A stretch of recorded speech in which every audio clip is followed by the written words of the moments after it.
Hello, my dear. Hello. Ayan. So, let's go na tayo. Parang lalo yata lumala tong upuan ko. Scorpio. Scorpio. Bigyan kita ng oracle card. Ano to ha?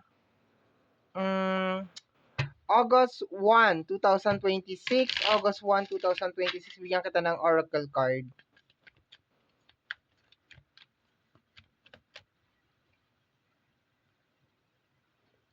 The catnap.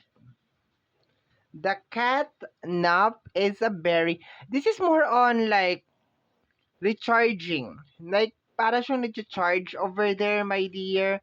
Kahit sabihin mo na maikling tulog lang, maikling charge lang, my dear. You need it today. My dear. Kailangan mo makapag-recharge. Energy rest, okay? Me versus me. Okay, ang nakuha ko agad dito, my dear, is yung thinking. No, is your parang nag-iisip ka, like urong-sulong yung energy mo, my dear. Like, okay ka, tapos mamaya hindi ka okay, okay ka, tapos hindi ka okay. So, yon.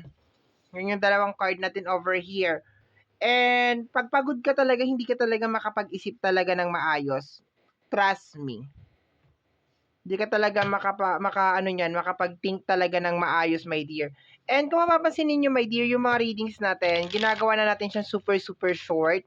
Wala nang masyado pang mga pabulaklak in mga so on and so forth. Because of, ang pinunta nyo naman dito sa channel ko is more on, like, gabay. Like, you just need guidance. So, alam mo yon, direct to the point na tayo. Tama ba ako?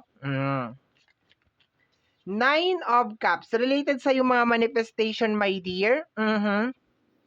So, probably marami kang gustong mangyari ngayong araw na to.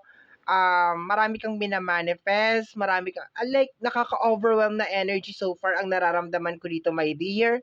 Pero, it's more on, like, hindi ka makakapag-isip or let me see, like, let me just say it na parang nag-aagaw, my dear, yung parang kaya ko to, hindi ko kaya to, kaya ko to, hindi ko kaya to. Parang ganon, okay?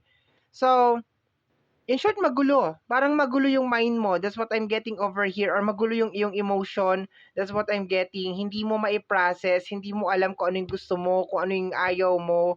So, maganda tong catnap na to, my dear. It's really, makakatulong to. Like, pwede ka matulog, pwede ka mag-rest, para makapag-recharge ka lang.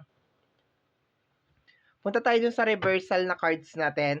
So, yung isa is naka-upright siya, yung isa naman is naka-reverse. Let me see. Four of sword in reverse. Okay. So, pag ganito may rest, pag ganito walang rest. Parang medyo na-stress ka yata, my dear. Yun ang nakukuha ko. Like, why?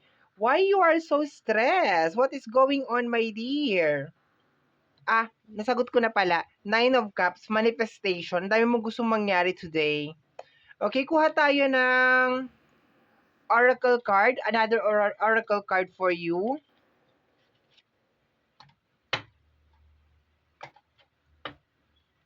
Okay.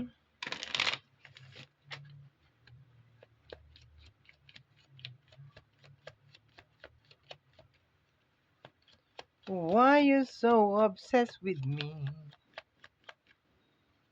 Oops! Ito na nakuha ko.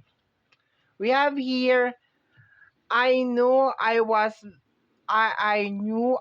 losing you, but I don't do anything to fight.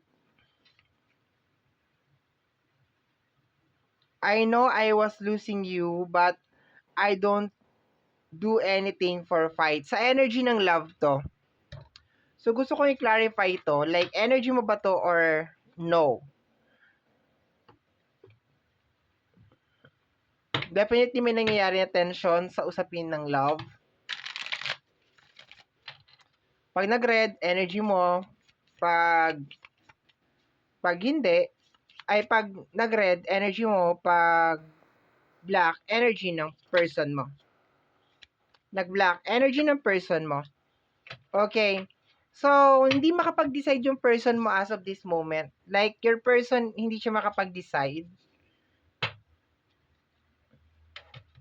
Alam niyang kaya niya naman ipaglaban yung connection. Pero, the Five of Cups, may something na humihilas sa kanya. May something na parang, alam mo yung parang typical na may nangyari sa inyong dalawa na hindi maganda. And parang super highlighted lang sa kanya yon. And sinasabi dito, my dear, na kaya naman niya ipaglaban yung connection pero parang ayaw niyang piliin yon because of there is something na parang negative na highlight between the two of you. And possible, my dear, na isa din yun sa gumugulo sa isipan mo ngayong araw na ito. Like, relationship. Possible, meron kang gusto mong gusto mong maging maayos, okay? I will be getting 2 more cards, okay? We have here, maybe you're dealing with a King of Speed, maybe energy ni Gemini, Libra, in Aquarius, and we have here the energy of the Four of Sword. Okay? May gustong kumawala sa iyo, my dear. Okay? May gustong kumawala sa iyo, my dear, sa reading na to. Like, kaya pa naman mai-survive yung connection, pero ayaw, parang nandun na siya sa moment, my dear, na parang gusto niya nang i-release or parang gusto niya nang let go.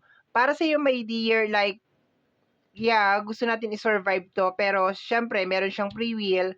Kung gusto niya talagang mag-let go na, so wala tayong magagawa. Ikaw, you need to rest. Kinakailangan mo ng pahinga, my dear. Kinakailangan mo makapag-recharge. Kinakailangan mo makapag-recover.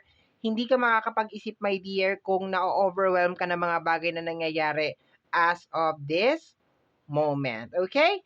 So, my dear Scorpio, yan po ang nasagap natin na energy message para sa araw na ito, August 1, 2026. Kagaya po na lagi kong na sinasabi or lagi ko nasasambit, ang tanging hiling at dasal ko lamang po sa ating buong may kapal na mga readings na ginagawa ko ay nakakatulong po sana sa ating lahat.